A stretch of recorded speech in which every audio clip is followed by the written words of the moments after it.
Tuan Muhammad Faizal kita, apa khabar? Sihat ya? Alhamdulillah. Jadi kita nak bercakap tentang ni pertemuan dengan NGO OKU pada 29 Jun ini. Okey. Jadi kalau dapat Tuan Muhammad Faizal jelaskan butiran lanjut mengenai pertemuan ini, matlamat, visi dan misinya, silakan. Okey, terima kasih pada Kak Lin, terima kasih pada Salam FM dan Alhamdulillah, syukur kehadirat Allah Ta'ala dapat kita bersama lagi dalam kesempatan yang ada. Apa yang disebut berkaitan dengan pertemuan 29 hari bulan, iaitu hari Jumaat ni, pertemuan tu insyaAllah akan diadakan di Garden Food Mid Valley. Kita akan mulakan pada pukul 6. Dia sebenarnya pertemuan ni lebih pada santai. Dalam bentuk santai lah ya? Bentuk santai antara penggerak OKU dan sahabat-sahabat saya daripada kumpulan pasukan peguam lah. Kita nak cari jalan macam mana kita ruang yang ada untuk memastikan Akta OKU 2008 tu dapat berfungsi dengan baik dengan cara kita sendiri. Sebab kita bukan di pihak kerajaan, kita bukan di pihak yang berkuasa, tapi sekadar keupayaan ilmu yang ada, kita cuba nak menjadikan akta itu berkesan. Untuk makluman sahabat-sahabat sekalian, kalau kita perhatikan undang-undang Malaysia ni, dia sistem dia, pertama sekali sumber undang-undang itu adalah Perlembagaan Persekutuan. Itu sumber undang-undang tertinggi negara. Kemudiannya kita sumber undang-undang kita ialah akta-akta ataupun enactment-enactment yang disebut statute yang dibuat oleh Parlimen Malaysia, iaitu Dewan Rakyat, Dewan Negara di peringkat persekutuan dan Dewan Undangan Negeri di peringkat negeri. Dan di situlah lahirnya Akta Orang Kurang Upaya 2008. Dan sumber undang-undang ketiga yang kita amalkan di Malaysia ialah kes-kes mahkamah. Mana-mana kes yang diputuskan oleh mahkamah itu menjadi sumber undang-undang ketiga negara.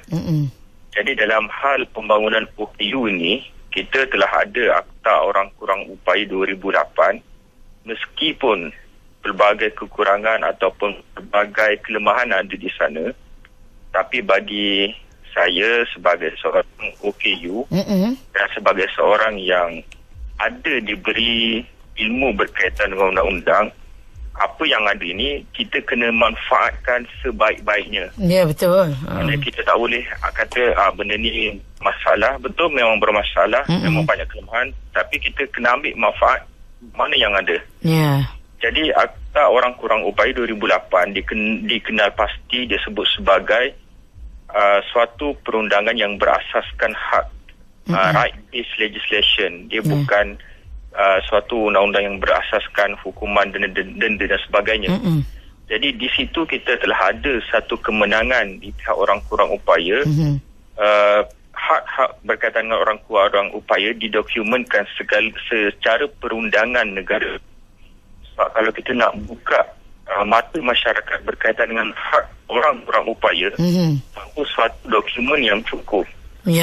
Di peringkat antarabangsa, di peringkat negara sekalipun, di peringkat serantau, ia bukan mudah.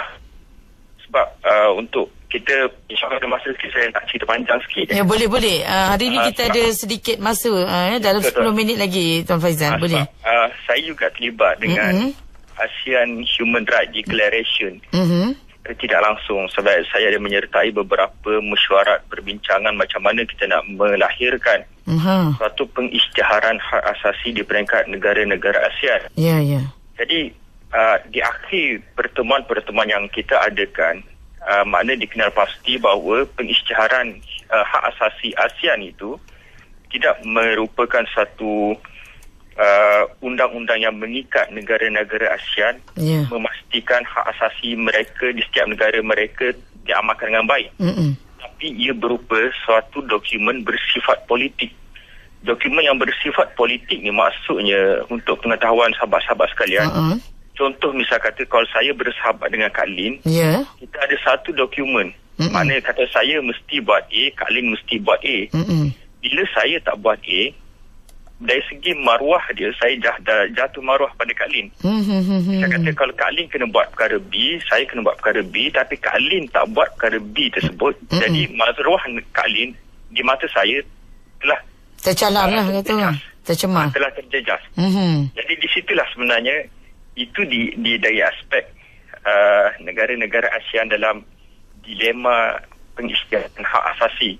Jadi dalam hal kita, bila kita ada suatu akta orang kurang upaya 2008 yang mana akta ini amat berkait rapat dengan konvensyen antarabangsa hak orang kurang upaya di peringkat PBB. Jadi bagi kita orang kurang upaya, kita ada suatu kekuatan yang didokumenkan. Jadi kita boleh cerita dengan masyarakat. Kadang sebab masyarakat ni dia kata orang kurang upaya ni apa perlunya keluar, apa perlunya bersuara, betul, apa semua dah cukup. Jadi kadang-kadang apa nak lagi dia kata ya? Apa nak lagi? Kalau orang kampung yang berfikir macam tu, kita tak apa lagi yang betul. Tapi kadang-kadang golongan pertengahan pun, golongan profesional pun ada bersuara macam tu. Bila kita berhadapan dengan situasi-situasi yang sedikit bercelaru ini, maka dokumen-dokumen perundangan tadi tu amat berguna. Jadi sekarang kita kata hak orang kurang upaya bukan suatu keperluan yang kita kata sekadar kita nak, sekadar kita mengada-ngada ataupun sebagainya, tapi ini adalah hak perundangan yang diperuntukkan oleh undang-undang.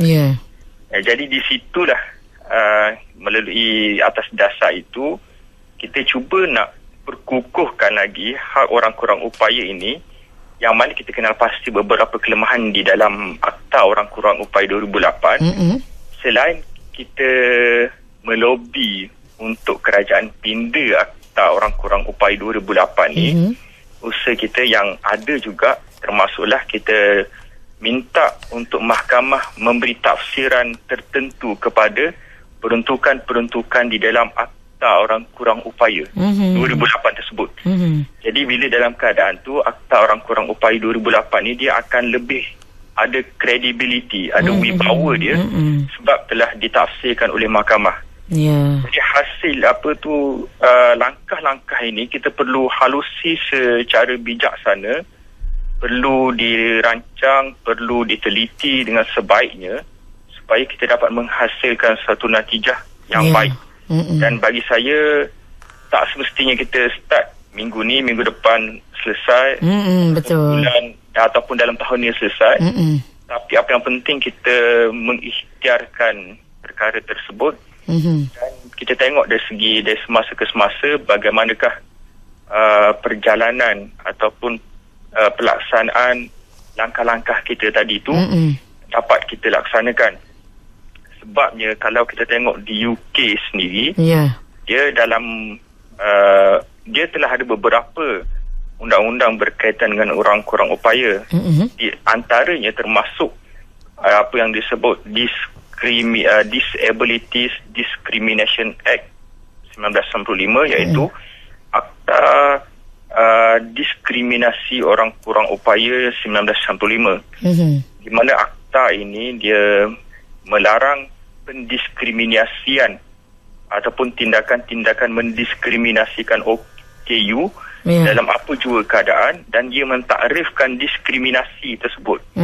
Antara yang ditakrifkan diskriminasi ni ialah layanan yang sedikit berbeza dan rendah diberikan kepada seorang kurang upaya hanya kerana dia mengalami kecacatan dan tidak diberi alasan sebab apa layanan kurang itu diberikan. Jadi kadang bila disebut macam tu, Kak Lin dan sahabat sekalian, dalam masyarakat kita sebagaimana yang saya pernah sebut, kadang masyarakat kita dia tak sedar pun tindakan dia itu adalah satu pendiskriminasian. Betul. Tak sedar pun apa yang dia kata awak tak payah kerja lah.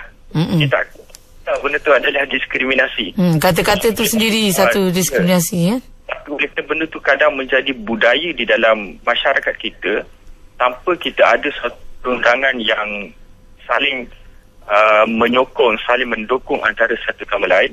Itu cabaran yang ada di depan kita. Jadi berdasarkan apa yang berlaku di luar, apa yang contoh-contoh yang berlaku di luar, jadi kita bertanggapan Akta Orang Kurang Upaya 2008 sebelum dia dipinda ataupun sehingga dia dipinda, perlu ada suatu langkah saling mendukung Akta Orang Kurang Upaya ini supaya dia dapat dilihat berfungsi kepada orang kurang upaya. Jadi itulah kita merangka pertemuan macam mana kita nak dapatkan input dan pandangan daripada penggerak-penggerak OKU di atas isu-isu yang berkaitan, yang berbangkit dari Akta OKU 2008. Apa yang boleh kita buat untuk mahkamah mentafsirkan bahagian-bahagian tertentu. Bagaimanakah yang kita mana yang sama ada pendidikan, pekerjaan ataupun accessibility ataupun apa jua di dalam akta tersebut yang kita nak berikan keutamaan untuk mahkamah memberi tafsiran. Sebab kalau kita biasa dengar berkaitan dengan isu OKU, memang kita nak galurkan satu muka surat, dua muka surat secara point memang lebih lagi. Kita nak halusi bagaimana yang kita nak buat, apa yang perlu kita utamakan, apa yang kita perlu beli prioriti di dalam isu-isu tersebut. Jadi insyaAllah 29 bulan tu kita akan adakan pertemuan di Mid Valley secara santai untuk kita mengadakan brainstorming dan kita mengatur apa langkah-langkah yang perlu. Dan apa yang berlaku dalam kempen OKU Bangkit ni, kita tidak menjanjikan, kita tak dapat menjanjikan sesuatu sama ada OKU lepas ni akan dapat ni, akan dapat tu. Tapi ini kita melontarkan usaha bagi mengenengahkan isu-isu OKU ke tengah masyarakat. Sebab kalau kita tengok sekeliling sekarang, memang terlalu banyak isu yang berlega di sekitar masyarakat. Betul. Dan di situlah kita kena curi tempat untuk isu OKU ini dipandang oleh masyarakat dan seluruh pihak yang berkaitan. Itu secara apa orang kata ringkasnya kali berkaitan dengan kita akan buat 29 bulan ini. InsyaAllah semoga mencapai sasaran dan matlamatnya ya Tuan Faizal. InsyaAllah. InsyaAllah. Terima kasih Tuan Faizal. Didoakanlah semua sahabat doakan ini, dan ia bukan satu perkara yang mudah. Ya, betul. Ia bukan merupakan satu perkara yang senang. Jadi yang penting ada usaha dan ikhtiar ya. Ya, insyaAllah. Terima kasih. InsyaAllah kita bertemu lagi pada minggu hadapan di hari dan waktu yang sama. InsyaAllah. Assalamualaikum. Waalaikumsalam warahmatullahi wabarakatuh.